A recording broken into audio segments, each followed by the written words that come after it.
नमस्कार, NTV India news में आपका स्वागत है। मैं साक्षी। पेश है आज की प्रमुख हलचल।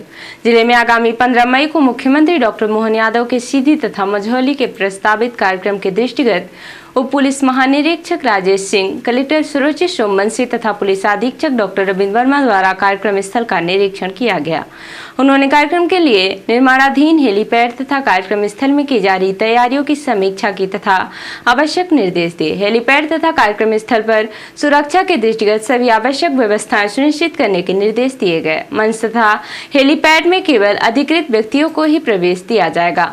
ग्रीष्म ऋतु को दृष्टिगत रखते हुए सभी सेक्टरों में पर्याप्त पेयजल की व्यवस्था सुनिश्चित करने के निर्देश दिए गए हैं। इस दौरान कलेक्टर ने सभी नोडल अधिकारियों से की गई आवश्यक तैयारियों के संबंध में जानकारी प्राप्त की तथा सभी तैयारियां निर्धारित प्रोटोकॉल के अनुसार समय सीमा में पूर्ण करने के निर्देश दिए हैं।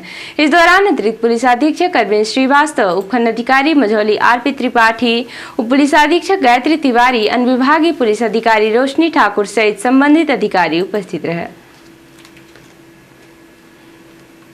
15 मई को मध्य प्रदेश के मुख्यमंत्री मोहन यादव के सीधी विधानसभा क्षेत्र के प्रवास पर आने को लेकर सीधी विधायक श्रीमती रीति पाठक काफी उत्साहित हैं। उनका कहना है कि मध्य प्रदेश के मुख्यमंत्री इस जिले को कई सौगात देने आ रहे हैं। इतना ही नहीं, उन्होंने कहा मध्य प्रदेश के सीधी विधानसभा क्षेत्र से इस बार प्रदेश के मुख्यमंत्री प्रदेश भर की लाडली बहनों को उनके सम्मान निधि देंगे। या जिले के लिए गौरव की बात है। मैं ऐसा मानती हूँ कि विधानसभा चुनाव के बाद आदरणीय मुख्यमंत्री जी का ये पहली बार आगमन हो रहा है। जनता में काफ़ी उत्साह है और हम भी बहुत ज़्यादा उत्साहित हैं उनको आने के लिए। और रही बात, मुझे ऐसा लगता है कि विधानसभा से जो सौगात उनसे हम लेंगे तो सबसे पहले तो उनकी दी हुई सौगात को लोकार्पण और शिलान्यास करने का अभी विषय है। तो मुझे लगता है कि 100 करोड़ के अंदर ऐसे जो राशि है वो पहुंच जाएंगे और माननीय मुख्यमंत्री जी सीधी विधानसभा के लिए उसका लोकार्पण और शिलान्यास करेंगे।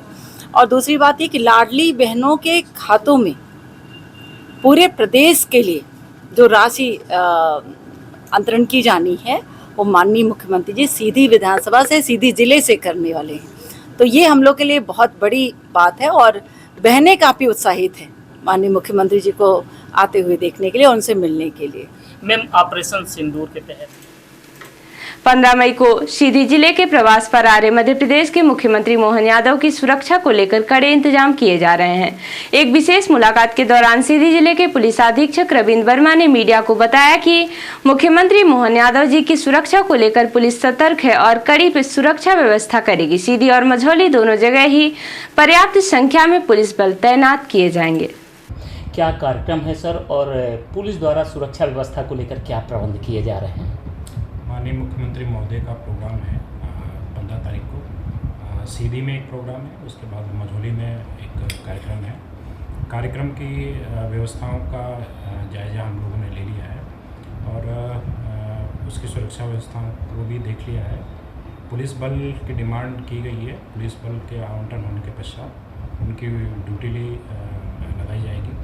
उसके बाद रिहर्सल किया जाएगा और जो भी सुरक्षा माननीय मुख्यमंत्री महोदय के कार्यक्रम के दृष्टिगत जो भी सुरक्षा होगी उसको सुनिश्चित किया जाएगा। जनता के लिए भी कोई आपके दिशा निर्देश होंगे सर कि सभा स्थल पे पहुंचने के लिए और बैठने वगैरह के लिए वो सब व्यवस्थाएं, बैरिकेडिंग वगैरह? वो बिल्कुल जो भी दिशा निर्देश जनता के लिए होंगे वो हम अपने सोशल मीडिया हैंडल से उसको रिलीज़ करेंगे और जो भी एडवाइजरी होगी ट्रैफिक को लेकर वो अपडेट किया जाएगा। 13 मई को सीधी विधायक श्रीमती रीति पाठक ने उत्कृष्ट विद्यालय सीधी में MP बोर्ड की 10वीं एवं 12वीं की परीक्षा परिणामों में प्रदेश प्रावीण्य सूची में आए सीधी जिले के मेधावी छात्र छात्राओं को सम्मानित कर शुभकामनाएं दी। इस अवसर पर विश्वबंधर द्विवेदी, पुनीत नारायण शुक्ला, श्री पुष्पराज सिंह, प्रयास उपाध्याय, विकास शुक्ला, जिला शिक्षा अधिकारी पवन सिंह, जिला कार्यक्रम अधिकारी दिनेश तिवारी, रोशन वर्मा एवं शिक्षक गण, अन्य गणमान्य जन उपस्थित रहे। उत्कृष्ट विद्यालय में छात्रों को संबोधित और सम्मानित करने के बाद सीधी विधायक समिति रीति पाठक ने NTV इंडिया न्यूज के माध्यम से सीधी जिले के छात्रों के द्वारा सीधी जिले के बेहतर परीक्षा परिणाम की वजह से जिले का नाम प्रदेश में बढ़ने पर अपनी खुशी व्यक्त की है और इसके लिए उन्होंने देश के प्रधानमंत्री नरेंद्र मोदी, प्रदेश के मुख्यमंत्री मोहन यादव के साथ छात्रों, जिला प्रशासन, शिक्षा विभाग का भी आभार व्यक्त किया है। सबसे पहली बात तो ये कि हमारे जो बच्चे हमारे सीधी जिलों को 5वें स्थान पर लेकर आए हैं पूरे प्रदेश में 12वीं के बच्चे, मैं उनको आपके माध्यम से बहुत सारी बधाई देना चाहती हूँ और अभी देकर भी आई हूँ, उनका सम्मान कर आई हूँ। और हमारे 10वीं के बच्चे जो हमारे सीधी जिले से हैं और हमारे प्रदेश को 16वें स्थान पर लेकर आए हैं, उनको बधाई देना चाहती हूँ।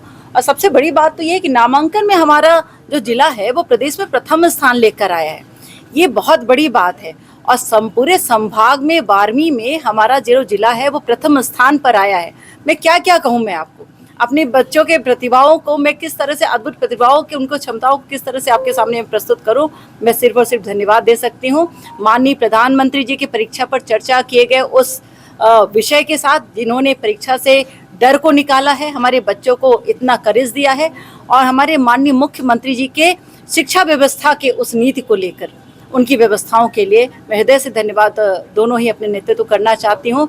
जिला प्रशासन के समस्त अधिकारियों को करना चाहती हूँ, हमारे सभी शिक्षकों को करना चाहती हूँ, प्राचार्यों को करना चाहती हूँ, और बच्चों के माता पिता को, और अंत में जो सबसे बड़ी क्रेडिट जाती है हमारे बच्चों को करना चाहती हूँ, क्योंकि उनकी मेहनत रंग लाई है सीधी जिलों को गौरवान्वित करने के लिए, और प्रदेश में ही नहीं बल्कि देश में भी गौरवान्वित करने के लिए। हमारे देश की थल सेना, जल सेना और वायुसेना ने प्रधानमंत्री नरेंद्र मोदी के नेतृत्व में ऑपरेशन सिंदूर के तहत पाकिस्तान के आतंकवादियों से बदला लेते हुए उन्हें बर्बाद कर दिया। पाकिस्तान के कई शहरों में तबाही ला दी।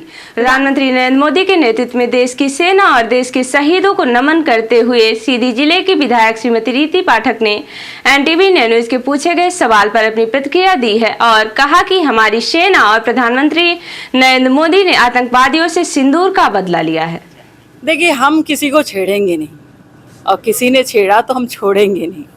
ये पंक्तियां हैं हमारे यशस्वी प्रधानमंत्री आदरणीय नरेंद्र भाई मोदी जी की। जिस तरह से मुझे तो ये बयान देते हुए भी मेरे शरीर के रोए खड़े हो रहे हैं, और मुझे लगता है कि देश को गौरवान्वित कर देने वाला उत्तर जिस तरह से हमारे प्रधानमंत्री जी ने दिया है, निश्चित रूप से वो देश के प्रधानमंत्री, यशस्वी प्रधानमंत्री सिर्फ और सिर्फ नरेंद्र भाई मोदी ही दे सकते हैं, और ये जज्बा उनका था, है और आगे भी रहेगा इस देश के लिए। इसलिए और मुझे लगता है कि शब्द कम पड़ गए पाकिस्तान को उत्तर देने के लिए। जिस तरह से भारत के सैनिकों ने, उनके सेनापतियों ने अपना जज्बा दिखाया है, थल सेना अध्यक्ष, जल सेना अध्यक्ष, वायुसेना अध्यक्ष, हमारे CDS जिस तरह के जज्बे के साथ और खुली छूट हमारे सेनाओं को दे रखा है, निश्चित रूप से ये सिर्फ और सिर्फ हमारे हिंदुस्तान में ही हो सकता है, हमारे भारत देश में ही हो सकता है। आपने उनके जज्बों को देख लिया है, जान पर खेल कर हमें पुनः सुरक्षित किया है, इस देश को सुरक्षित किया है, और हमारी बहनों के मांग के सिंदूर को जो फिर कभी कोई छेड़ने की हिम्मत ना करे, इसके लिए उन्होंने चुनौती दी। कलेक्टर सुरुचि शुभमंसी के निर्देशानुसार 13 मई मंगलवार को सामुदायिक स्वास्थ्य केंद्र चुरहट एवं रामपुर नैकिन में बृहद रक्तदान शिविर का आयोजन किया गया। रक्तदान शिविर में समस्त शासकीय विभागों के स्थानीय अधिकारियों एवं कर्मचारियों ने अपना योगदान दिया। दोनों शिविरों में हुए रक्तदान से कुल 70 यूनिट संग्रह किया गया। जिला प्रशासन द्वारा सभी जनप्रतिनिधियों, गणमान्य नागरिकों तथा युवाओं से अपील की है कि आगामी दिनों में जिले के अन्य सामुदायिक स्वास्थ्य केंद्रों में क्रमशः रक्तदान शिविर का आयोजन किया जाएगा, जिसमें अधिक से अधिक लोग रक्तदान कराएं। बुधवार को सामुदायिक स्वास्थ्य केंद्र मझौली में रक्तदान शिविर का आयोजन किया जाएगा। रिपोर्टर हिमायत रौतेला ने बताया कि कुमायूं आयुक्त दीपक रावत की अध्यक्षता में काठगोदाम स्थित सर्किट हाउस में लैंड फ्रॉड समन्वय समिति की बैठक आयोजित की गई। इस बैठक में कुमायूं मंडल के सभी जिलों से प्राप्त भूमि विवाद के मामलों पर चर्चा की गई और आवश्यक कार्यवाही के निर्देश दिए गए। बैठक में कुल 86 मामलों में से 29 मामलों में FIR दर्ज करने की संस्तुति की गई। 7 प्रकरणों में आपसी समझौते से समाधान हो गया और धनराशि वापस मिलने पर आवेदकों ने आयुक्त का धन्यवाद किया। भूमि क्रय करने से पूर्व सभी दस्तावेजों की जांच कराने की अपील की गई ताकि लैंड फ्रॉड से बचा जा सके। सरकारी अधिकारियों की लापरवाही के कारण भूमि धोखाधड़ी के प्रकरणों में स्पष्टीकरण करने के निर्देश दिए गए। आयुक्त ने संबंधित अधिकारियों को लैंड फ्रॉड मामलों में सख्त कार्यवाही करने और जांच पूरी करने के निर्देश दिए। बैठक में पुलिस महानिरीक्षक कुमायूं, अपर आयुक्त और अन्य वरिष्ठ अधिकारी उपस्थित रहे। और अब पेश है प्रादेशिक हलचल। सीएम बोले 4 दिन में पाकिस्तान को धूल चटाई। जबलपुर में कहा पलक झपकने का ही मौका नहीं दिया। एमपी के मंत्री का कर्नल सोफिया पर आपत्तिजनक बयान। विजय शाह बोले जिन्होंने बहनों का सिंदूर उजाड़ा उन्हीं की बहन को भेजकर ऐसी तैसी कराई। मंत्री विजय शाह के बयान पर कांग्रेस का विरोध। महू में कार्यकर्ताओं ने फूंका पुतला, पुलिस से हुई नोकझोंक। हवाई चप्पल में भागते दौड़ते भाजपा मुख्यालय पहुंचे मंत्री शाह। बोले मैं 10 बार माफी मांगने को तैयार। और अब पेश है राष्ट्रीय हलचल। विदेश मंत्रालय बोला जम्मू कश्मीर पर तीसरे पक्ष का दखल मंजूर नहीं, भारत पाकिस्तान आपस में सुलझाएंगे। मोदी बोले हर आतंकी हमले का जवाब अपनी शर्तों पर देंगे। पाकिस्तान में ऐसा कोई ठिकाना नहीं जहां आतंकी चैन से रह सकें। सऊदी पहुंचे ट्रंप ने प्रिंस सलमान की तारीफ की। वे अपनी उम्र से ज्यादा होशियार। सऊदी में अमेरिका के बीच डिफेंस डील हुई और पाकिस्तान ने पीएम मोदी के भाषण को भड़काऊ बताया। कहा भारतीय पीएम ने अपने हमलों को सही ठहराने के लिए झूठी कहानियां गढ़ी। तो ये थी आज की प्रमुख हलचल। नमस्कार।